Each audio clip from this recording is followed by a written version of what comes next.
Bonjour à tous, Thierry Miolan, podologue à la clinique du coureur. J'enseigne le cours 1.3 sur la prise en charge du pied du coureur et je vous ai préparé une petite vidéo sur le lassage en lien avec la course à pied. Donc, le rôle du lassage. Son rôle, ça va être d'ajuster la chaussure à chaque pied. Pour une même pointure, on va avoir des pieds de largeur différente, des coups de pied plus ou moins prononcés, des formes de pieds différentes, des déviations propres à chacun. Donc, l'objectif du lassage, c'est d'ajuster une même chaussure à différentes formes de pieds. Il devra stabiliser le pied dans la chaussure, aussi bien latéralement pour éviter que le pied ne se décentre dans la chaussure, et d'arrière en avant afin d'éviter que le pied, les orteils ne viennent en butée en bout de chaussure. Quand vous voulez acheter vos chaussures, un test pour savoir si le pied a une bonne stabilité et ne viendra pas trop buter en avant, vous faites une série de sauts à cloche-pied en stabilisant chaque réception. Et à chaque saut, à chaque réception, le pied va avancer un petit peu. Si au bout de 3-4 sauts consécutifs, vous avez les orteils en bout de chaussure embutés, c'est soit que la pointure n'est pas bonne, soit que la forme de la chaussure ne convient pas à la forme de votre pied, soit que le lassage n'est pas adapté. Ensuite, ce maintien doit être uniforme sans point de compression. Il y a deux zones à risque au niveau du pied de compression à cause du lassage. Soit sur le coup de pied, au niveau de l'articulation de l'isfranc interne, donc ça correspond vraiment à la bosse qu'on a au niveau du coup de pied, qui est plus ou moins marquée selon les pieds.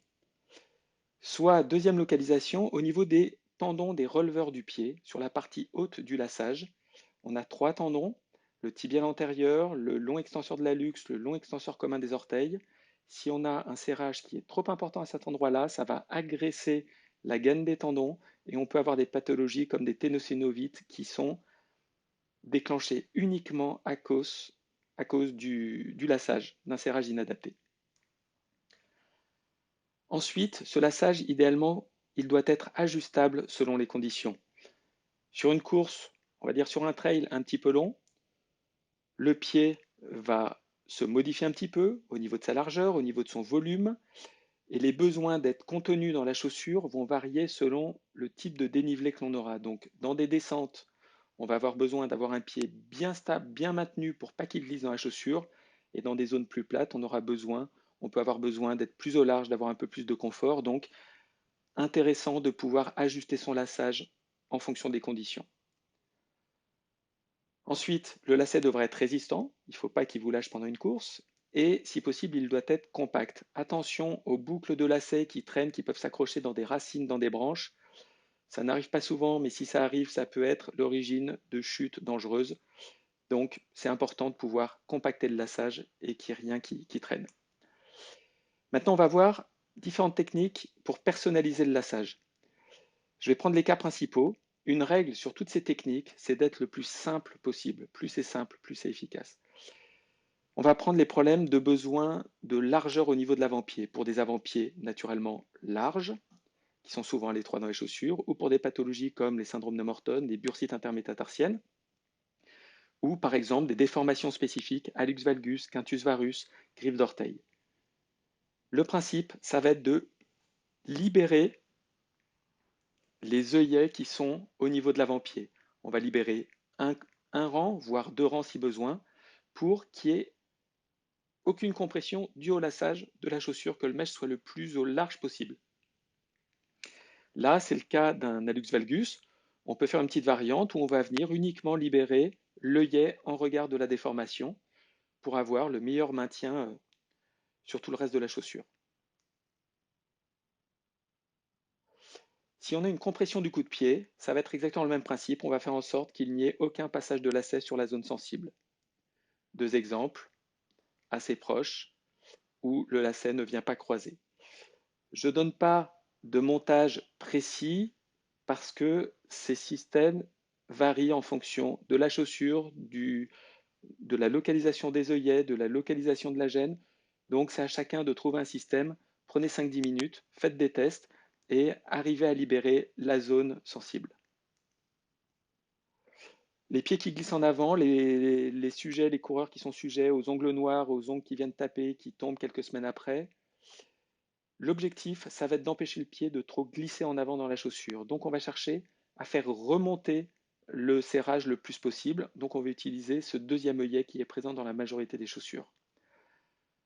Le principe, le lacet, on vient le passer dans ce deuxième œillet et on crée une petite boucle de chaque côté. Ensuite, on vient prendre le lacet opposé et on le passe dans la boucle, comme la photo de droite, et à partir de ce moment-là, vous faites votre nœud classique.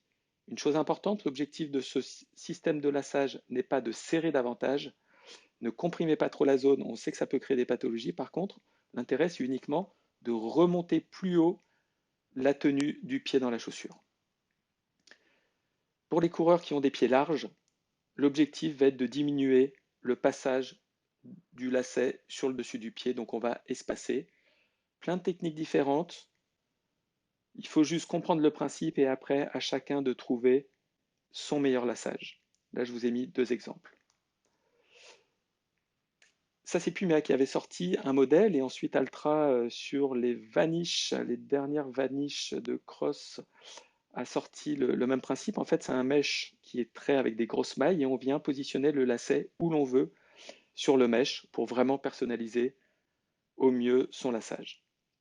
Maintenant, on va voir les différents systèmes de laçage. Là, on parlait de lacet classique. Maintenant, on va voir d'autres systèmes qui existent pour la course à pied. Les systèmes autobloquants, systèmes de lacets silicone ou avec les nœuds, on en a tous vu. Avantages, inconvénients. Donc le principe de ces lacets, c'est de régler le laçage et une fois qu'il est posé, on ne le touche plus. Donc l'avantage, c'est surtout pour un gain de temps. C'est les triathlètes qui sont intéressés par ces systèmes. Au moment d'enfiler les chaussures de running, ça évite de faire un nœud. Donc ça permet de gagner quelques secondes. Une fois adapté, pas de modification, ça peut avoir un côté pratique. Et en théorie, l'élasticité garantit une certaine liberté. Maintenant, on va voir les inconvénients qui existent, je pense. C'est une chaussure qui est plus difficile à enfiler et les coureurs qui ont ce système sont obligés souvent d'enfiler leurs chaussures un petit peu en force, souvent en écrasant un petit peu le contrefort arrière avec le talon. Donc c'est une chaussure qui va être souvent un petit peu abîmée, qui va moins bien vieillir. Donc c'est un vrai inconvénient, je trouve. C'est une chaussure, quand elle n'est pas portée, qui est un peu recroquevillée sur elle-même, de par l'élasticité du laçage qui la resserre.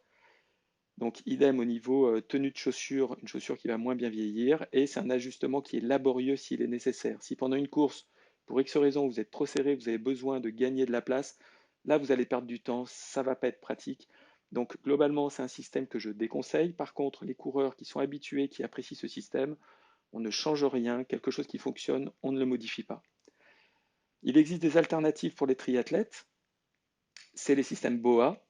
Système BOA, c'est ces molettes qui permettent d'ajuster le serrage, très présent au cyclisme et au golf et qui est en train d'arriver en course à pied. C'est un système qui est vraiment intéressant. On va voir avantages, inconvénients. Les avantages, c'est très rapide et quand la chaussure est desserrée, on reste sur l'exemple du triathlon, on a une ouverture qui est très large au niveau de la chaussure, donc un pied qui rentre sans aucun problème. Ensuite, le serrage est rapide, il est très précis et il est ajustable à n'importe quel moment. Et c'est un système très très robuste. Les inconvénients, la personnalisation du laçage, comme on l'a vu avant, n'est pas possible. Et certaines gênes peuvent être décrites au niveau de la molette. Alors si la molette est sur le dessus du pied, sur le coup de pied, je pense que ce n'est pas stratégique en course à pied comme localisation. Maintenant, sur l'emplacement, comme on le voit sur la photo, sur le côté du pied, je n'ai jamais eu de retour de patient gêné par ce système-là. Mais en théorie, c'est quelque chose que l'on peut trouver. Pour terminer, une remarque, il faut vraiment avoir en tête que tous ces systèmes de serrage, de laçage sont très secondaires au choix de la chaussure. La priorité, c'est de trouver la chaussure qui convient à votre pied, la bonne pointure, la bonne forme, le bon volume. On peut faire le parallèle avec les chaussures de ski. Il faut à la base que la chaussure convienne et après, c'est du bonus, c'est de la précision que vous allez gagner grâce au laçage. Si la chaussure ne convient pas, vous ne pourrez pas compenser ça avec le laçage. J'ai pris cet exemple. On a deux chaussures de même pointure, deux pieds identiques. On comprend bien qu'avec la chaussure de gauche, on aura beau jouer sur le laçage, le pied manque de largeur, il manque de place. On ne pourra pas le compenser avec un laçage modifié. Je vous remercie d'avoir regardé cette vidéo. J'espère que les conseils vous seront utiles et je vous dis à demain, 9 h, pour une nouvelle vidéo. Salut!